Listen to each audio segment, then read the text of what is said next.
네, 오늘도 조상자나 여러분들의 종목 상담을 위해서 열심히 달려보도록 하겠습니다. 먼저 첫 번째 시청자분부터 바로 만나보도록 할게요. 네, 안녕하세요, 시청자님.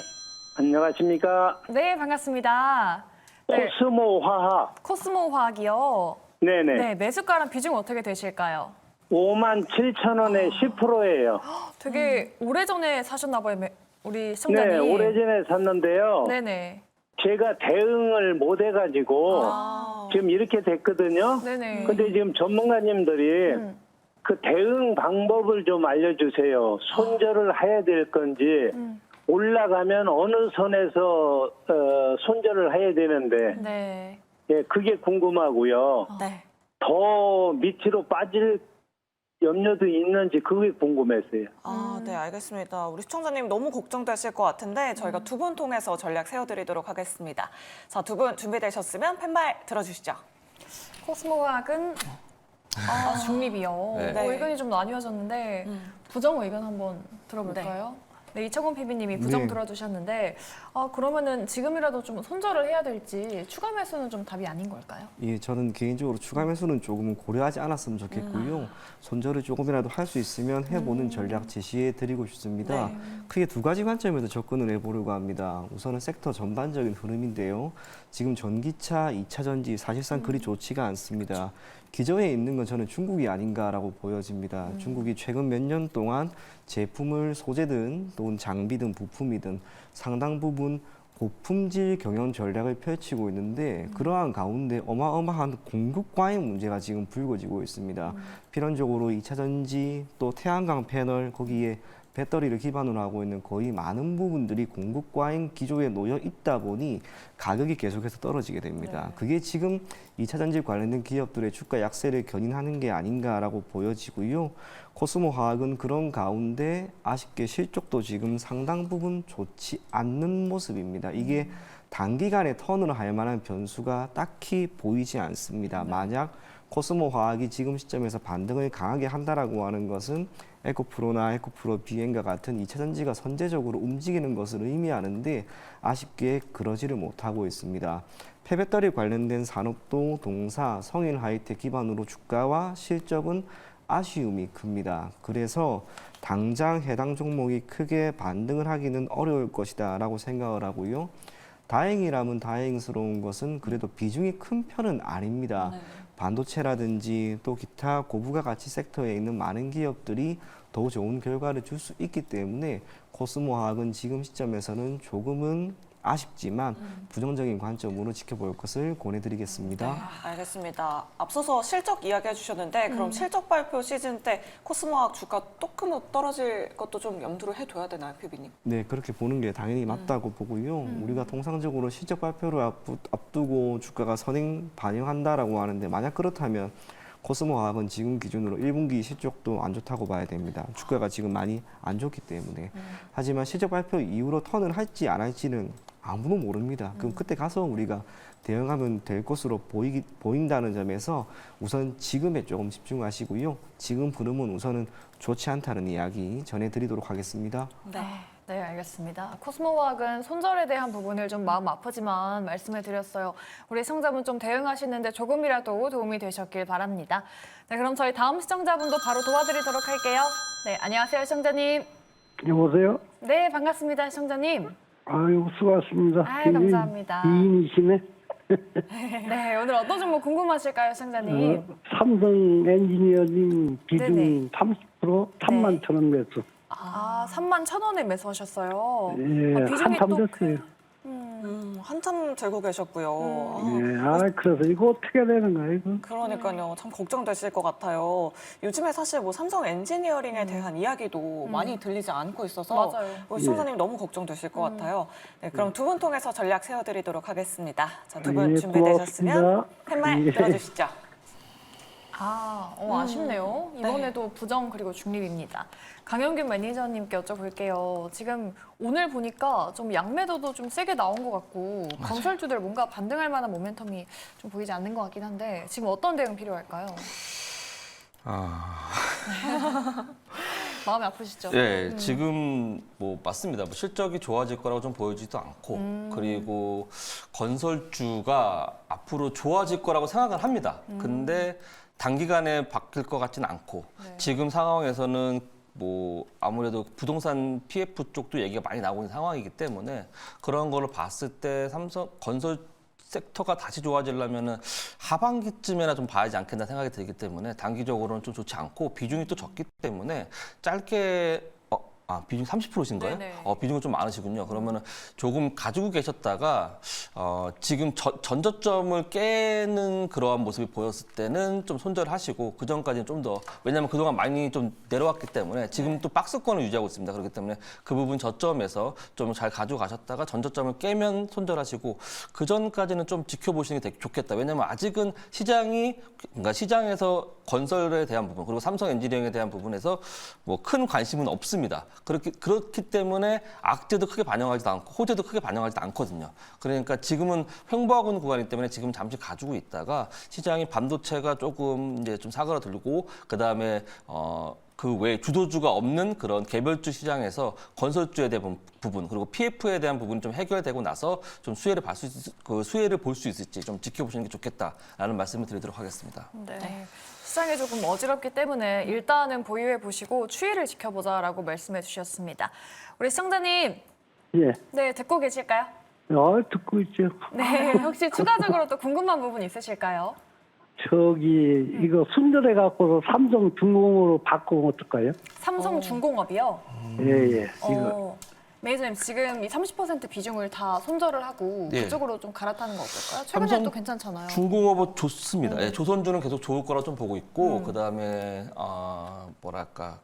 앞으로도 계속 매출에 대한 부분도 계속 잘 나올 거고 수주에 대한 부분도 잘 나올 거라 좀 보고 있습니다. 그래서 지금 신고가를 갱신하는 흐름에서 차트의 모습 되게 좋고 수급도 되게 좋기 때문에 매수를 하셔도 좋은데 지금 삼성중공업 같은 경우는 좀 많이 올라와 있는 차트거든요. 지금 전고를 돌파하는 차트인데 여기서 30%를 다시 꺼내서 다시 투자하겠다라고 하는 거는 좀 너무 리스크함이 크지 않나라고 좀 보여지고 삼성 E&E에서 우선 절반 정도만 정리하셔갖고 삼성중공업이 지금 전고점을 뚫고서 갔을 때 이런 차트면은 아마 다음 주에 좀 상승해서 시작을 할 것 같거든요. 그러면은 상승해서 시작할 때 따라가진 마시고 상승했다가 잠깐 눌렸을 때 지금 가격보다 좀 더 저렴할 때 한 9,500원 정도 부근에서부터 한 9,000원 정도 사이에 분할 매수를 하시면서 15%를 5%씩 3번으로 나눠서 분할 매수 하신다면 우선은 매수가는 1차적으로 잘 잡은 거라고 보고 있고 그다음에 삼성 E&A가 좀 빠지고 다시 삼성중공업이 올라오게 된다면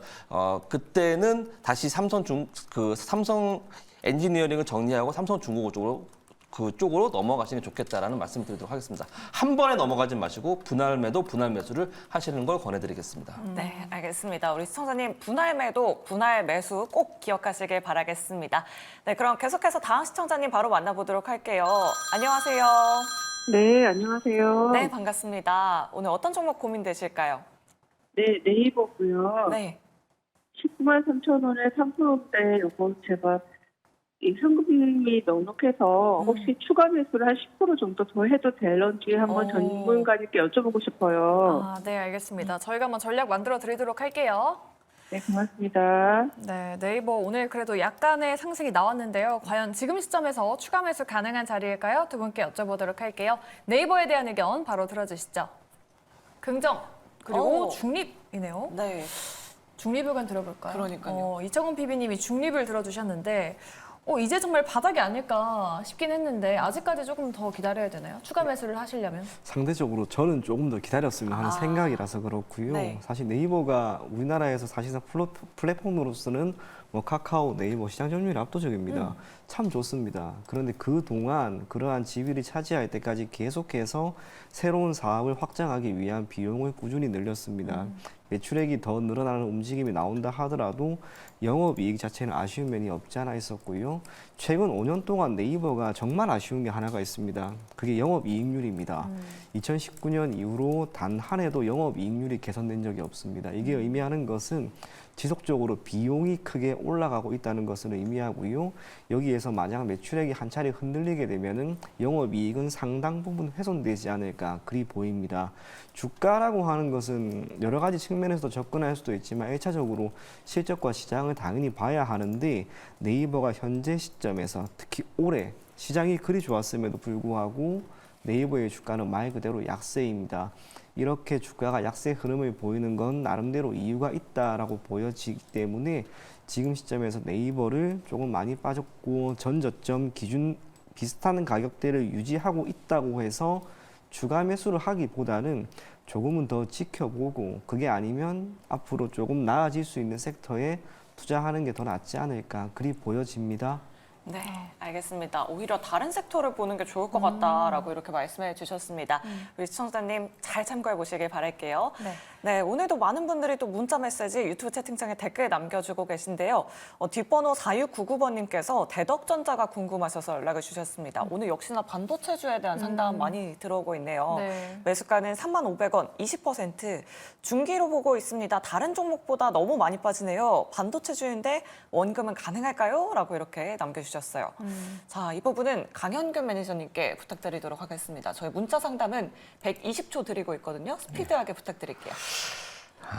전고점까지는 갈 수 있다. 그러니까 매수가까지는 충분히 갈 수 있다고 전 봅니다. 근데 최근에 흐름이 좋지는 않은데 아무래도 전에 그 반등이 나왔던 구간까지 기술적으로 본다면 이 구간은 지지가 되어야 될 구간이라고 좀 보여지고 이제 지금에서 만약에 추가 매수를 하신다라고 생각했을 때 추가 매수는 조금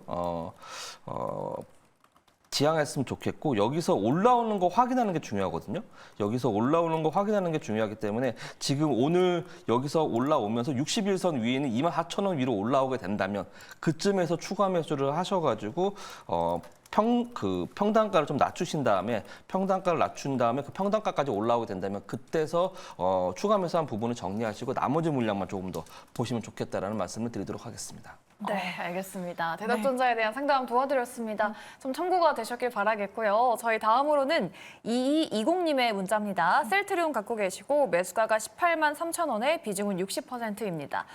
비중이 꽤 있으시네요. 네. 요즘 셀트리온 옆으로 좀 횡보하고 있는데 홀딩하면 과연 수익 볼 수 있을지 이 부분은 이청원 PB님께 여쭤보도록 할게요. 이분 드리겠습니다. 네, 개인적으로 정말 잘 되길 바라고요. 조금 더 홀딩했으면 좋겠습니다. 여러 가지 측면이 있는데 결국 바이오 시밀러는 우리나라는 역시나 셀트리온입니다. 최근에 진펜트라라고 하는 해당 재화에 대해서 미국 시장에서 공장 착공을 했고요. 램시마 같은 경우에는 이제 유럽 지역에서 조금 더 판매를 위한 활로를 개척하고 있습니다. 해당 산업 자체가 지금 흐름이 조금 안 좋다 하더라도 제약 바이오 섹터를 위한 시간은 올 겁니다. 지금은 반도체가 너무나 잘 가고 있을 뿐이고 얼마 전에는 알테오젠을 기반으로 하고 있는 한 차례 훈풍이 불었습니다. 올해 금리 인하가 현실화된다면 그와 함께 제약 바이오 섹터는 한 차례 더 나아질 수 있을 것이다라고 생각을 하고요. 750억 수준의 자사주 소강, 이 모든 것은 재무적인 측면에서도 이제 많이 나아지고 있다는 것을 의미합니다. 참고로 셀트리온 같은 경우에는 코로나19에 따른 충격, 그럼에도 불구하고 경증 치료제를 개발했습니다. 아쉬운 게 코로나19가 조금 더 커졌으면 큰 수혜를 봤을 건데 그게 이제는 풍토병이라고 우리가 명명함에 따라 지금 시점에서는 치료제가 큰 효과가 없습니다. 당시에 들어갔던 모든 비용이 앞으로는 손실 처리되게 될 것이고요. 몇 년에 걸쳐서 조금씩 삼각 처리가 될 겁니다. 그에 따라 실적에 아쉬움은 있다 하더라도 앞서 이야기한 것처럼 바이오 시밀러, 그리고 바이오 시밀러를 넘어서 바이오 베터, 우리나라를 대표하는 기업이 된다라고 하는 점에서 시간만 투자자님이 허락을 한다면 그래도 매수 가격 위로는 올라오지 않을까 그리 생각이 됩니다.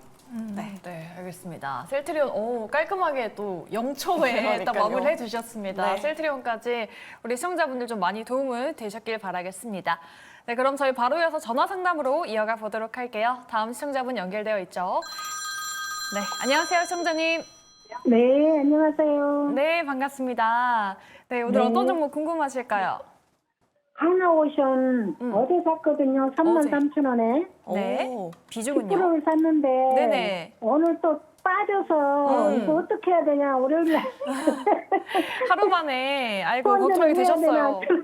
아이고 알겠습니다. 한번 전망 세워드리도록 할게요. 네. 네. 네, 두 분 준비되셨으면 팻말 들어주시죠.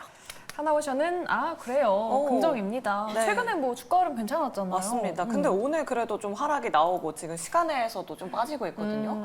이 부분은 강현규 매니저님께 여쭤보도록 하겠습니다. 우리 시청자님 잘 들어가신 거 맞으실까요? 잘 들어갔다라고 표현하기는 좀 아쉽고요. 네. 좀 저점에서 사셨으면 좋았을 텐데 지금 부분에서 좀 높이 사셨습니다. 지금 조정이 나오는 건 어쨌든 나쁘진 않습니다. 오늘 시장 대비 이 정도 조정이라면 저는 너무 양호하다라고 좀 보여지고 오늘 시간에 약간 밀리는 거에 대해서 크게 걱정하지 마시고 다음 주에 흘러가는 플로우로 더 보시는 게 좋겠습니다. 오늘 여기에 지금 조정이 나온 구간은 과거에 그 지지됐던 구간이자 지금 올라오는 저항 구간을 돌파하면서 대량거래 동반을 돌파하면서 올라왔기 때문에 그 부분을 약간 쉬어가는 구간이거든요. 그래서 지금 구간에서 아랫골이 달고 오늘 물론 시장이 그렇게 움직이긴 했지만 하락한 후에 반등을 하면서 아랫골이 달아서 만들어졌기 때문에 지금 제가 만들어졌던 구간 35,500원에서 한 33,500원 정도까지 그 구간에서 횡보를 하면서 계속 움직인다고 한다면 계속 가져가시면서 조금 더 투자를 하셔가지고 이 박스권 하단에 31,000원 이하부터 좀 조금 더 추가 매수를 하셔서 가져가신다고 하면 평단가 좀 낮추시고 그다음에 반등했을 때 좀 정리하시고 이러면서 스윙으로 좀 가져가시면 수익은 날 수 있을 것이라고 보여지는데 욕심은 크게 갖지 마시고 한 10% 구간 그 정도의 수익권을 보시면서 접근하시면 좋을 것 같고 만약에 장기적으로 보신다고 하면 조금 더 러프하게 보시면서 하락함을 너무 좁아시면 내지 마시고 계속 가져가시면 저는 동 종목은 장기적으로 보면 더 좋게 보고 있기 때문에 단기적으로 트레이딩 부분에서는 31,000원 이하 3만 원 사이에서 추가 매수하셨고 평단가 낮추고 올라왔을 때 정고점인 34,000원에서 정리하면서 수익을 챙기고 그다음에 장기적으로는 계속 내려올 때마다 11선, 21선에 추가 매수를 하면서 계속 그 상승하는 추세를 따라가면서 계속 투자를 하신다면 장기적으로도 수익을 거둘 수 있지 않을까라고 보여지고 있습니다. 네, 알겠습니다. 하나오션에 대한 상담 도와드렸습니다. 우리 시청자님 잘 참고해 보시길 바라겠습니다. 네, 그럼 계속해서 다음 시청자님 바로 만나보도록 할게요. 시청자님 안녕하세요. 네, 여보세요? 네, 안녕하세요, 시청자님. 네, 안녕하세요. 네, 오늘 어떤 종목 고민되실까요? 네, 풀제요. 툴젠 매수가랑 비중 어떻게 되실까요? 72,700원이고요. 네. 16%요. 그때 내려왔을 때 좀 따라 잡으신 거죠, 시청자님? 네네네. 네, 알겠습니다. 전략 한번 만들어 드릴게요, 시청자님. 네. 네, 이청원 PB님께 바로 여쭤볼게요. 툴젠 최근에 변동성이 좀 어마어마했거든요. 맞아요. 최근에 네. 뭐 유전자 치료제 이슈도 있었는데 지금 이런 상황이면은 어떤 대응이 필요할까요? 저는 개인적으로 조금 더 가지고 가도 괜찮지 않을까라고 하는 그런 느낌을 받고 있습니다. 3월에 거래량이 한 차례 크게 실렸는데요. 이후로 주가의 조정이 나오긴 하였지만 5만 원 정도 선에서 올라갔던 그 시점 아래로 내려간 것은 아닙니다. 그리고 조금 전에 잠깐 사업 보고서를 보면서 제가 빠르게 연구개발비 흐름을 찾아보았더니 연구개발비가 조금씩 늘어나고 있는 모습이 나타납니다. 이게 의미하는 건 회사가 1차적으로 재정적인 부분에 있어서의 약간의 여력이 있다는 것이고요. 이를 기반으로 기타 생산하고 있는 파이프라인에 대한 임상에 대한 이야기도 꾸준히 나올 수 있습니다. 해당 섹터의 제약바이오라고 하는 섹터 자체는 언제 어떤 이슈가 나와서 주가가 급등할지를 모릅니다. 툴젠도 마찬가지입니다. 그와 함께 주가가 3월에 한 차례 크게 올라간 이후 완전히 무너뜨린 건 아니다라고 하는 점에서 여전히 힘은 조금 있다라고 보입니다. 그래서 툴젠 지금 시점에서는 손절 처리를 하기보다는 시간을 두고 조금 더 가지고 갈 것을 권해드리겠습니다. 네, 알겠습니다. 툴젠에 대한 상담까지 도와드려봤습니다. 저희 아시지만 전화 상담은 여기서 마무리됩니다. 그죠? 네, 맞습니다. 이제 포트폴리오 상담 강현규 매니저가 오늘은 도와드리도록 할 텐데요. 방송 마지막쯤에는 내일장 시초가 공략주도 공개된다고 하니까요. 채널 고정하시고 여러분들 끝까지 함께해 주시길 바라겠습니다. 자, 그럼 운수대통 지금 바로 시작합니다.